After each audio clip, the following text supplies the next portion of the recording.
Well, hello there. Sion Batson here from Sion Batson Tutoring, and in this video we will be solving quadratic equations. Very important concept for all of my students getting ready to take the Algebra 1 regions, the Algebra 2 regions, the Geometry regions, and even if you are getting ready to take the GED exam, this video is for you. So join me. Now, we solve a quadratic equation to find the roots of the equation, the zeros of the equation, the solutions of the equation, or the x-intercepts of the equation. Now, you have a couple options that you can use to solve a quadratic equation. You can use the quadratic formula, you can use completing the square, or you can use factoring. In this video, I will teach you how to use factoring to solve a quadratic equation. Yes? So, let's go to the exercise.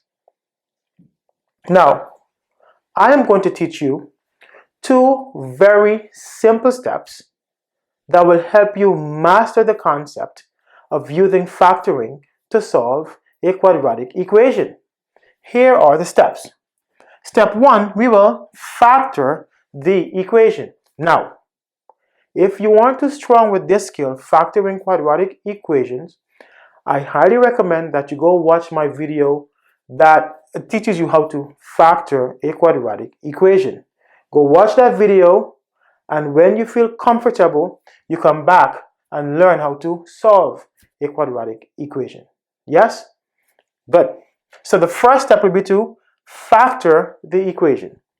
Once we factor the equation, we will set each factor of the equation to 0 and solve for the variable. So two simple steps, yeah? We will first factor, then set each factor equal to 0 and solve for the variable. That's it. Let's go to the first example. First example, we have x squared plus 5x take 24 is equal to 0. Yes? So we know that. Let me put the example back right here. Our first step will be to factor. And when factoring, we know that we'll first find two positive factors of the squared term. And then we'll find a factor pair of c that we can add to get p. In this example, we'll have to find a factor pair of negative 24 that we can add to get positive 5. So, let's factor. Two positive factors of x squared are x and x. Yeah, why? Because x times x gives you x squared. Now, we have to find a factor pair of negative 24 that we can add to get positive 5. We can use 8 and negative 3. Why? Because 8 times negative 3 is equal to negative 24. Yes? And 8 plus negative 3 is equal to positive 5. So the factor pair that we can use is 8 and negative 3. So we will do what? We'll put one of the factors here first, and we put the second factor right here. So we have successfully factored the equation. Now, step 2 is to set each factor equal to 0 and then solve for the variable, yeah? We'll set each factor of the equation equal to 0 and solve for the variable. So the first factor we have here is x plus 8. We'll set that equal to 0 and solve for x. So we'll take 8, take 8. So x is equal to negative 8. Yes? The second factor is x, take 3. We'll set that equal to 0 and solve for x. We add 3, add 3. So x is equal to positive 3. So our roots or zeros or solutions or x-intercepts for this equation are negative 8 and positive 3. Very simple. Yes? Let's do another one. And again, I'm going to stress, if you aren't too strong with factoring quadratic equations, go watch my video that teaches you how to factor quadratic equations. I did a very detailed video that will help you master this skill. Yes? Let's work another one here. Let's do x squared plus 2x take 15 is equal to 0. Now, again, first step will be to factor the equation. Our b is positive 2, our c is negative 15. So the very first step will be to find two positive factors of the squared term. Two positive factors of x squared are x and x. So far, so good. Now we have to find a factor pair of negative 15 that we can add to get positive 2. Yes? We have to find a factor pair of negative 15 that we can add to get positive 2. We can use negative 3 and positive 5. Why? Negative 3 times 5 is negative 15, and negative 3 plus 5 is positive 2. So we have our factor pair. Our factor pair is negative 3 and 5. So we'll use the negative 3 in the first factor and the positive 5 in the second factor. So far, so good. Once we have the factors of the equation, we will set each factor equal to 0 and then solve for the variable.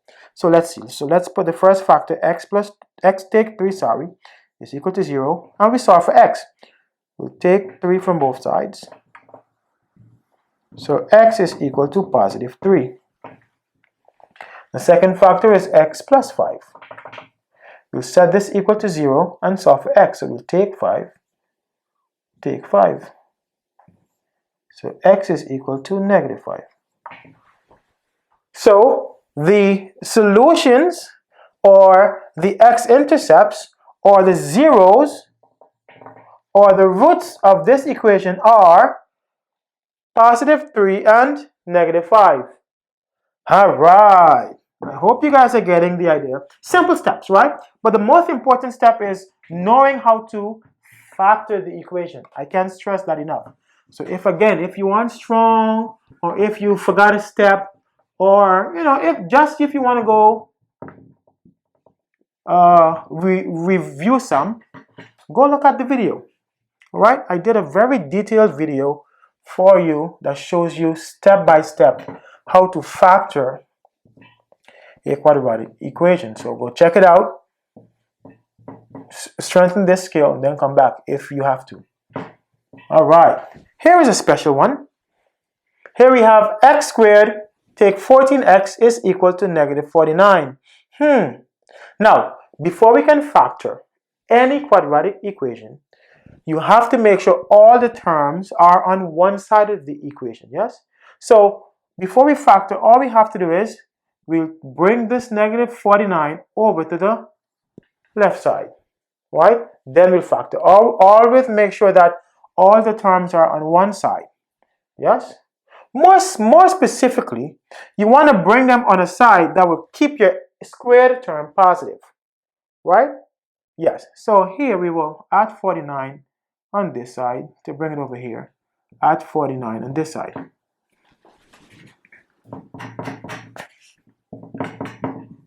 So our new equation will look like this. X squared take 14x plus 49, is equal to 0. Right? Now we factor. First step is to factor. Again, we'll first find two positive factors of the squared term. The squared term is x squared, and two positive factors of x squared are x and x. Now, our next step will be to find a factor pair of 49 that we can add to get negative 14. We can use negative 7 and negative 7. Why? Because negative 7 times negative 7 is equal to positive 49, and negative 7 plus negative 7 is equal to negative 14. So we found our factor pair. So we'll use the first -7 in the first factor and the second -7 in the second factor. Yeah? Now we have our factors. We'll do what? Set each factor equal to 0 and solve. X take 7 is equal to 0. So we'll add 7, add 7. So x is equal to 7. Second factor is if x take 7 is equal to 0. We add 7, add 7. X is equal to 7. Yeah? So the root of this equation, or the 0 of this equation, or the solution, or the x-intercept to this equation is x is equal to 7. Right? Both factors gave us the same value. They both give us 7. Right? So this equation has only one root, which is 7, or 1 0, which is 7, or one solution, which is 7, or one x-intercept, which is 7. All right, now let's do one more. But for this one right here, I want you to try it. Let's do this one right here. Let's do x squared take x take 12 is equal to 0. I want you guys to try that one. Now, pause the video, or if you want to, you can go back and look at the previous examples that we worked. Then come back and try this one. Right? But pause the video, or you can go back, watch the examples that we just worked, then come back and try this one. When you are done solving, you can rejoin us and let's see if we get the same answers. Yes? Good job. I believe in you. Just remember to follow the steps. Now, welcome back. So here we have in our equation x squared take x take 12 is equal to 0. Now, the very first thing we can do is, let me get a marker right here. I can put a 1 right in front of the x here. Because we know that whenever the variable is by itself, without a coefficient, the coefficient will always be 1. Yes? So in this example, our b is -1 and our c is -12. So the very first step will be to factor the equation. So when we factor, we'll first find two positive factors of the squared term. Yeah? We could use x and x. Once we have the two positive factors of the squared term, we have to find a factor pair of -12 that we can add to get -1. Yes? Now, here we can use -4 and 3. Why? Because -4 times 3 equals -12, and -4 plus 3 is equal to -1. So we have our factor pair. We can use -4 and +3. So we'll use the first factor here, -4, and then we'll put the second factor in the second factor, +3. Yes? So we have successfully factored the equation. And this is always equal to 0. Now, the second step we do what? We set each factor equal to 0 and solve for the variable, yes? So we'll do x take 4 is equal to 0. We'll add 4, add 4. So x is equal to 4. Right? And then the second factor is x plus 3 is equal to 0. We'll take 3 from both sides. So x is equal to -3. So the roots of this equation, or the zeros, or the solutions, or the x-intercepts are 4 and -3. Now, even if you didn't get this answer, don't be upset. If you were confused what was happening here, don't be upset. Just remember, whenever the variable is by itself without a coefficient, the coefficient is always 1. Okay? You can go back and try the problem again if you want to. Right? Remember, we're using two simple steps. To solve an equation using factoring, we will first factor the equation. Then we will set each factor of the equation equal to 0 and solve for the variable. I really hope you guys find this video helpful and useful. Until next time, enjoy your math homework and remember to practice. See you.